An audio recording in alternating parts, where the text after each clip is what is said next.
देखिए, आज का जो वीडियो है रिजेक्टेड दाखिल खारिज का नियम। दाखिल खारिज रिजेक्ट होने पर क्या करें, इसी को लेकर के आज वीडियो है। भाई बहुत सारे लोगों का दाखिल खारिज जब रिजेक्ट हो जाता है तो उसको कुछ समझ में ही नहीं आता है। तो पूरा वीडियो देखना है, आज इसी को लेकर के पूरा कंफर्म करने वाले हैं। आपको क्या करना चाहिए, क्या नहीं करना चाहिए, सारी जानकारी देने वाले साथियों। इस तरह का वीडियो इसी चैनल पर आपको मिलने वाला है। नमस्कार साथियों, मेरा नाम विजय वर्मा है। आप देख रहे हो टेक्निकल वाले हौसला। साथियों, सारे लोग चैनल को सब्सक्राइब करेंगे। मेरा एक सेकंड चैनल है टीच वाले हौसला, वीडियो के डिस्क्रिप्शन में है। Subscribe my second channel. Facebook और इंस्टा को फॉलो करेंगे।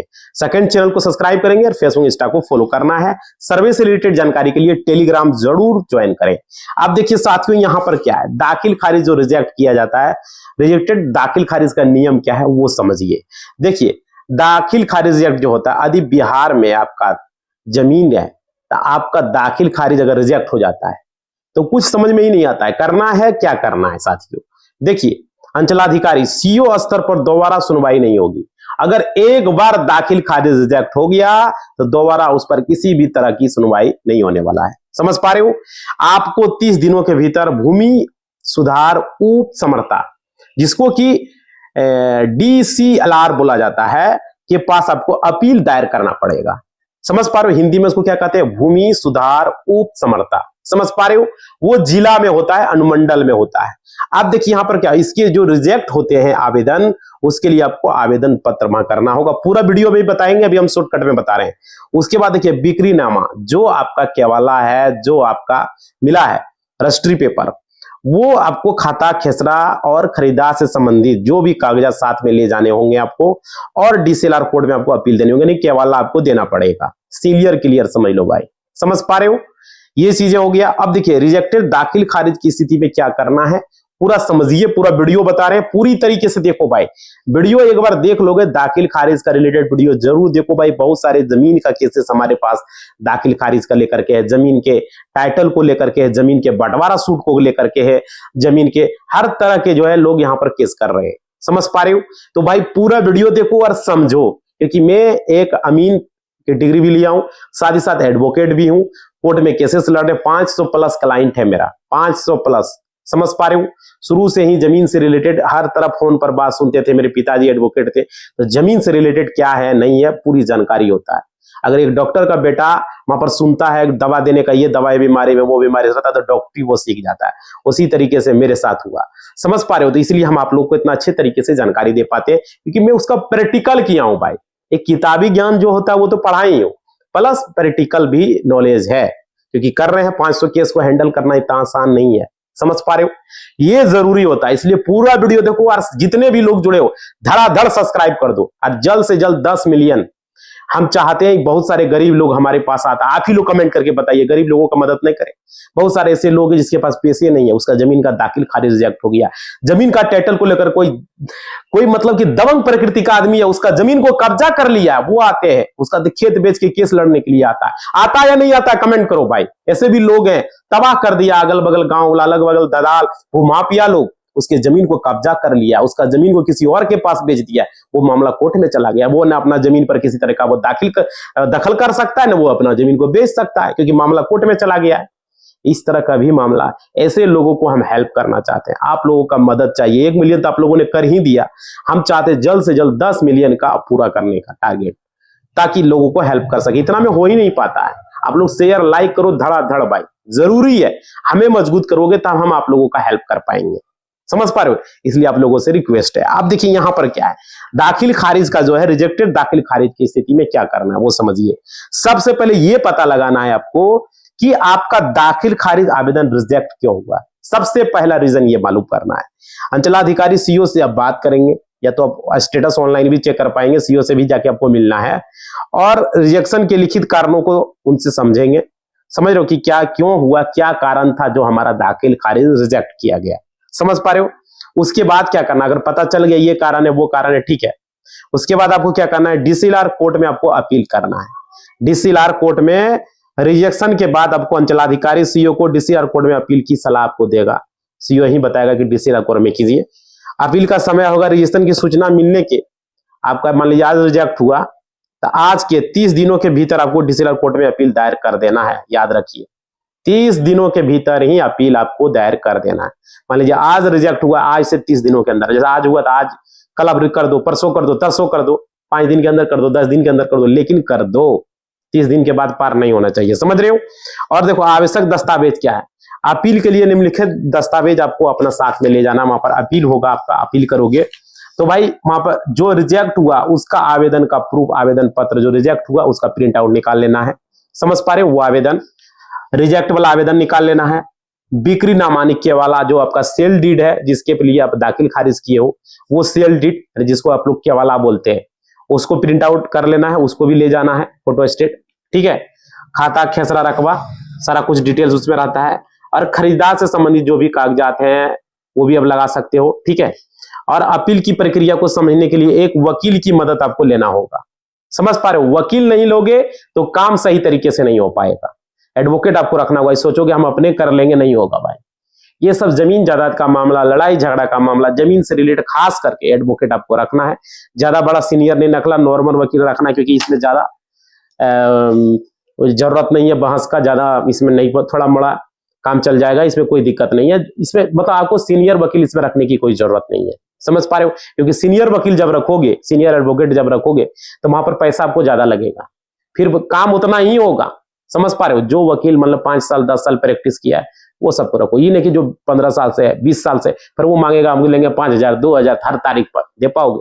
ऐसा वकील रखो जो 500 1000 में तारीख पर काम हो जाए। समझ पा रहे हो? ये जरूरी है, क्योंकि मैं एक वकील हूं, मैं आपको बता रहा हूं। जो 5 साल से वकालत कर रहा है, जो 10 साल से कर रहा है, वो सब लोगों को रखो। कम पैसा में काम भी उतना ही होगा, सारा कुछ होगा। आप देखिए, सही कागजात को आपको डीसीएलआर कोर्ट में जमा करना होगा। कोर्ट में आपको अपनी सारी त्रुटि जितनी भी कमी है उसको पूरा करना होगा। आपको आवेदन जो है दोबारा खारिज न हो, ये आपको ध्यान रखना। क्या करना पूरा वीडियो में बताएंगे, आगे आइएगा। अभी हम शॉर्टकट में बता रहे हैं, समझिएगा। पूरा एक एक चीज बताएंगे कि अरे हम कितना दाखिल खारिज, हर सप्ताह एगो दूगो तो आ ही जाता है। दाखिल खारिज आ गया, जन्म प्रमाण पत्र आ गया, आधार कार्ड को लेकर के आ गया, बहुत सारी चीजें हमारे पास आता है। उसका एफिडेविट करना है, किसी का मैट्रिक का मार्कशीट में गलती है, किसी का इंटर में गलती है, सुधार करवाना है। रोज तो एक दुआ ही जाता है। कोई रेंट एग्रीमेंट बनवाने आता है, कोई जमीन का केस को लेकर कोई लड़ाई झगड़ा वाला भी केस आता है। क्या कीजिएगा? तो रखे हुए जूनियर वकील, हमारे एडवोकेट जूनियर हैं, उनको भी रखे हुए हैं। और साथ ही साथ जमीन का मामला जब भी आता है तो मैं उसको खास करके हैंडल करता हूँ। और बहुत सारे ऐसे फैमिली केसेस हैं, जो फैमिली लॉ है, मैट्रिमोनियल केसेस है, वो भी लेकर लोग आ जाता है। इस सर आप ही को रखेंगे।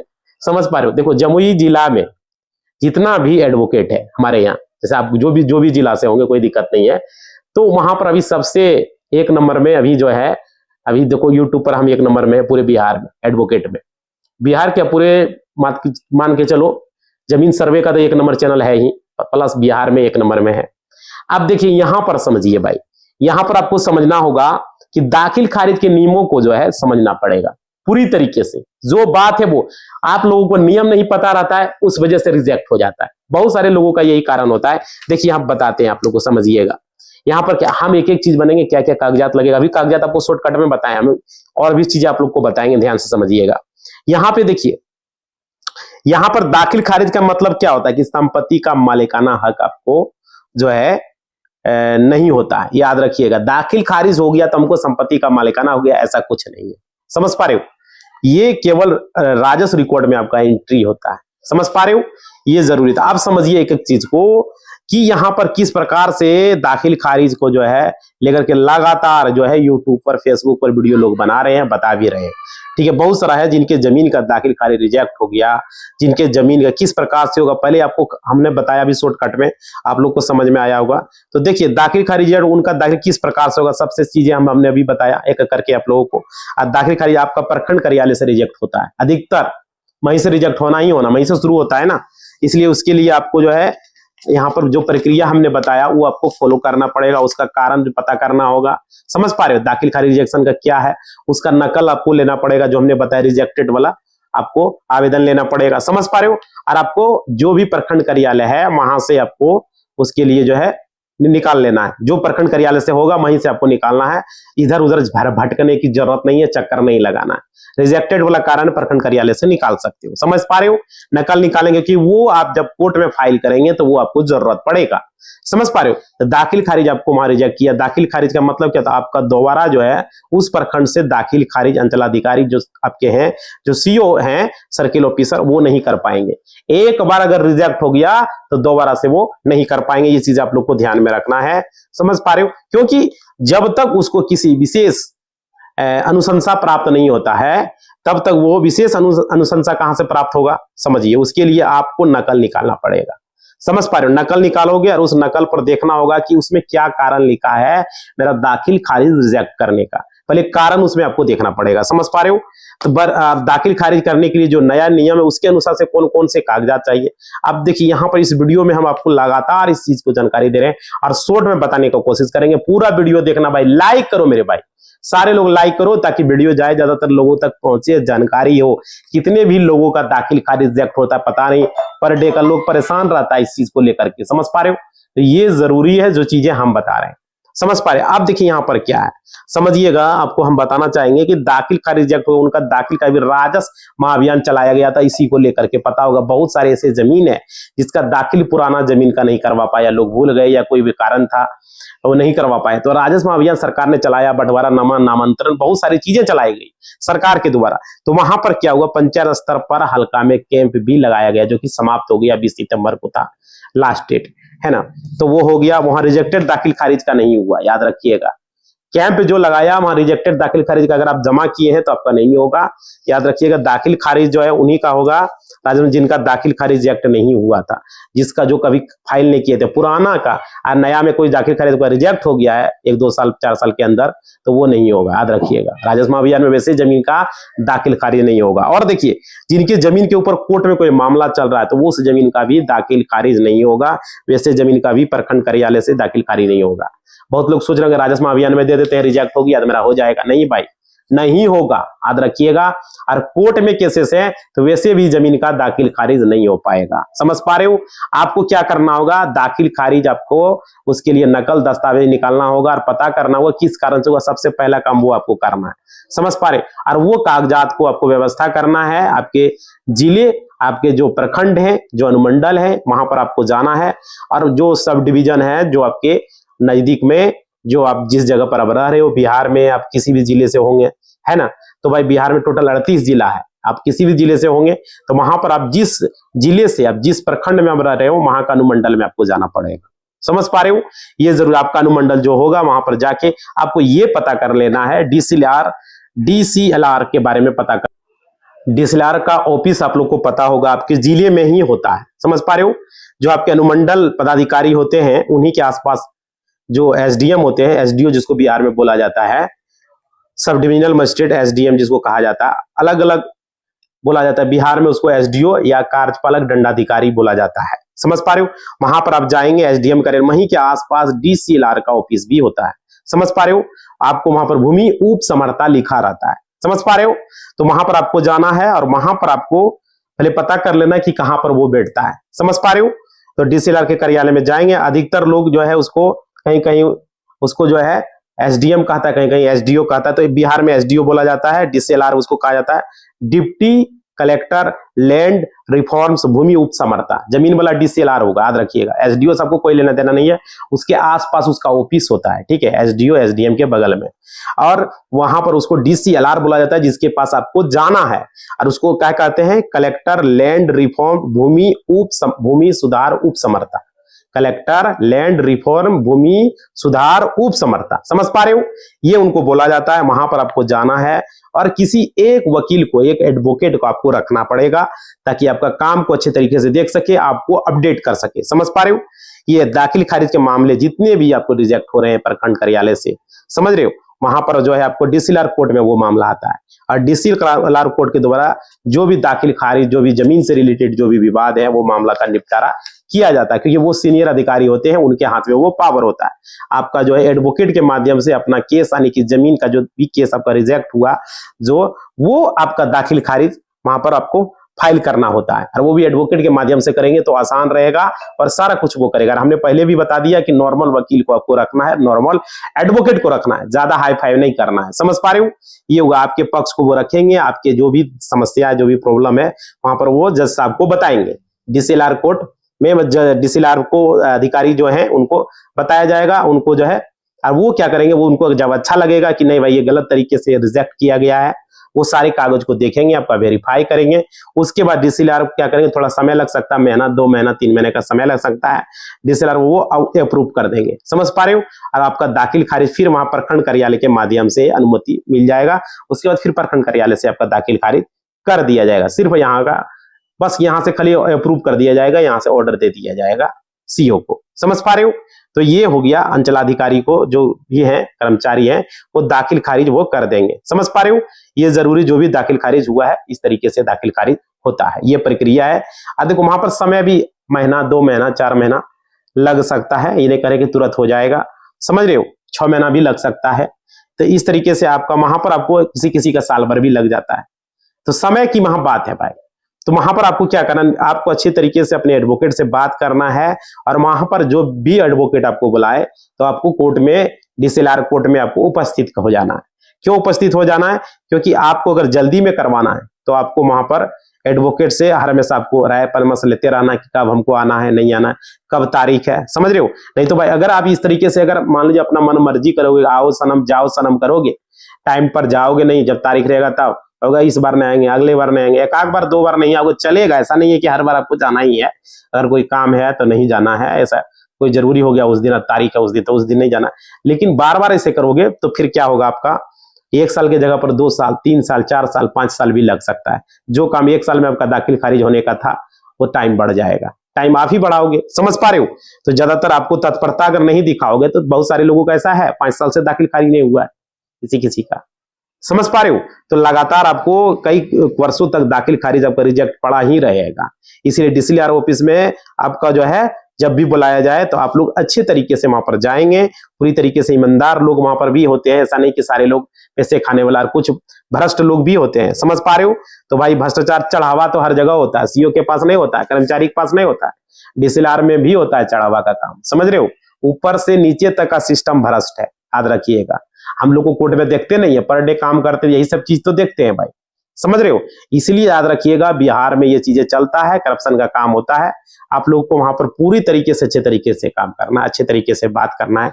आप स्वयं जानते हो कि दाखिल खारिज से जुड़े मामले लगातार आप लोग देख रहे होंगे, जो मामला है हो रहा है, और जो प्रक्रिया के तहत पूरी तरीके से अगर सजगता के साथ आप वहां आपको इस प्रकार से बताया जाएगा, इस हिसाब से आप दाखिल खारिज करेंगे। जो भी चीजें आपको कागज बोला जाएगा वहां पर आपको करना, दाखिल खारिज आपका हो जाएगा एक तरीके से। अब देखिए यहाँ पर कागजात क्या लगेगा, ये पहले भी हमने बताया, अभी फिर से एक बार हम बता दे रहे हैं ताकि आप अच्छे तरीके से वो कागजात को तैयार कर लेंगे। समझिए, आपको रिजेक्ट जो हुआ आवेदन वो आपको ले लेना है अंचल कार्यालय से। समझ रहे? आवेदन पत्र जो रिजेक्ट हुआ वो कारण। दूसरा, बिक्री नामा किया वाला सेल डीड लगा देना। तीसरा, आपको खरीदार से संबंधित कागजात जो भी है वो आपको दे देना है।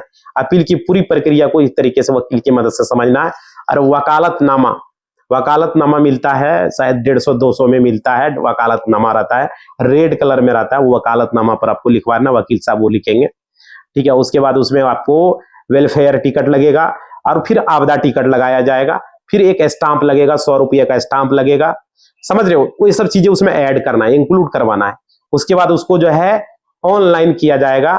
आपको वहां से किसी भी साइबर कैफे से जो दाखिल खारिज कभी ऑनलाइन किया उसी के माध्यम से करना है। बिहार भूमि के वेबसाइट पर जाके ऑनलाइन किया जाएगा। ऑनलाइन होने के बाद वहां पर क्या होगा, वहां पर आपके मोबाइल पर ओटीपी आएगा, एडवोकेट का मोबाइल नंबर लगेगा। देखिए वहां पर सबसे पहले क्या होगा, पिटिशनर का मोबाइल नंबर लगेगा। यानी कि पिटिशनर कौन हो गया, आप हो गए, आप पिटिशन दायर कर रहे हैं। समझ रहे? पिटिशनर का मोबाइल नंबर मांगा जाएगा, वहां पर आपका मोबाइल नंबर डाला जाएगा। उसके बाद पिटिशनर के एडवोकेट का मोबाइल नंबर मांगा जाएगा, यानी आपके वकील साहब का मोबाइल नंबर मांगा जाएगा। वो मोबाइल नंबर डाल देंगे, आप अपना मोबाइल नंबर दे देंगे। समझ पा रहे? जो ऑनलाइन करेगा वो, उनको ओटीपी बता देना है, ऑनलाइन करते समय ओटीपी लगता है। उसके बाद देखिए आपका जो रेस्पोंडेंट्स हैं, जिनके जो रिजेक्ट किया है रेस्पोंडेंट, उसका भी मोबाइल नंबर मांगा जाता है। तो वहां पर ऐसे ही डाल देता है। अगर जर मोबाइल नंबर है तो ठीक है, नहीं है तो कोई बात नहीं है। रेस्पोंडेंट का जरूरत नहीं है, आपका मेन जरूरत है, ठीक है। रेस्पोंडेंट का सिर्फ नाम ही काफी है। मान लीजिए सीईओ के द्वारा रिजेक्ट किया गया, मान लेते हैं जमुई सीईओ के द्वारा रिजेक्ट किया गया, पटना सीईओ के द्वारा रिजेक्ट किया गया, मान लेते हैं जमुई सीईओ के द्वारा रिजेक्ट किया गया, तो जमुई सीईओ का वहां नाम लिख देगा अंचलाधिकारी सीईओ, सीईओ जमुई या अंचलाधिकारी जमुई, समझ रहे हो, अंचलाधिकारी जमुई लिख के कर देगा, काफी है। समझ पा रहे हो, उसका मोबाइल नंबर का जरूरत नहीं है, मतलब रेस्पोंडेंट्स में आ जाएगा सीईओ। आप रहेंगे पिटिशनर, समझ पा रहे हो, आपका सारा डिटेल्स में फिलअप होगा, आपको सारा कुछ देना पड़ेगा अपना, समझ पा रहे हो। ये जरूर आपके एडवोकेट का या आपका मोबाइल नंबर वहां फिलअप करना पड़ेगा। इस तरीके से चलता है। आप जो भी आवेदन, जो भी अपडेट होगा, आपको मैसेज वैसेज भी आते रहेगा, इस तरीके से आप कर पाओगे। तो आज का वीडियो हमने क्लियर कर दिया किस तरीके से दाखिल खारिज करवाना, क्या क्या लगेगा। याद रखिएगा, रिजेक्टेड हुए आवेदन जरूर ले लेना। आपका आधार कार्ड भी लगेगा, आपका बिक्रीनामा केवाला लगेगा, आपका जो है वकालतनामा लगेगा, आपको वेलफेयर टिकट लगेगा, आपदा टिकट लगेगा, और भी चीजें, आपका स्टाम्प का 100 रुपये का स्टाम्प लगेगा, जो वकील साहब सारा कुछ वहां करवाएंगे, और 1-2 पेपर और लगेगा जो आपको वकील साहब बता देंगे। तो सारे कुछ वहां पर आपको लगा देना, वकील साहब के माध्यम से काम आपको करवाना है, समझ पा रहे हो।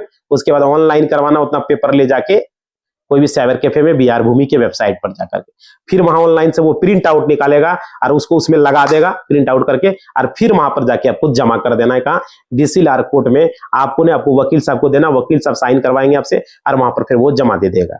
ये प्रक्रिया होता है भाई, इस तरह का कोई नहीं बताया होगा यूट्यूब पर अभी जो हमने बताया, क्योंकि हम कर रहे हैं फाइल, हमको पता है ना भाई किस तरीके से करना है, क्या करना है। हमारा यहाँ देसी स्टाइल चलता है, समझ पा रहे हो, ये जरूरी है। तो आप लोग सारे लोग से निवेदन है, जितने भी लोग जुड़े हो, वीडियो को लाइक करेंगे, चैनल को सब्सक्राइब करेंगे और घंटी को दबा देंगे ऑल के निशान पर, ये जरूरी है। स्क्रीन पर देखते हो ना, लाइक शेयर सब्सक्राइब हुमच के करो, ताकि जल्द से जल्द 10 मिलियन का टारगेट है भाई। और आप लोग कमेंट करके लिखो क्या भाई इस तरीके से होता है या नहीं होता है, आपका कितने लोगों का रिजेक्ट हुआ, कितने लोगों डीसीएलआर कोर्ट में गए, आप लोग बताएं कमेंट करके। आपका कमेंट करते हमको अच्छा लगता है पढ़ने में, कमेंट लाइक करके कमेंट करो भाई, जरूरी है। और दूसरा channel subscribe my second channel को सब्सक्राइब करेंगे, हमसे कनेक्ट रहना है, जैसे हमसे चैट पर बात करना है, फेसबुक को फॉलो करो, इंस्टा को फॉलो करो, और सर्वे से रिलेटेड, जमीन से रिलेटेड जानकारी टेलीग्राम को ज्वाइन करो और व्हाट्सएप को ज्वाइन करो, समझ पा रहे हो, सारा लिंक डिस्क्रिप्शन में। इसी बात के साथ इस वीडियो को हम समाप्त कर रहे हैं। लाइक शेयर सब्सक्राइब कर दीजिएगा, कमेंट करके बताइएगा कोई भी दिक्कत है जमीन से रिलेटेड, दाखिल खारिज से रिलेटेड, कमेंट बॉक्स में लिखिएगा, समझ पा रहे हो। आपका इंतजार रहेगा कमेंट का, लाइक जरूर करना भूलना मत भाई। धन्यवाद।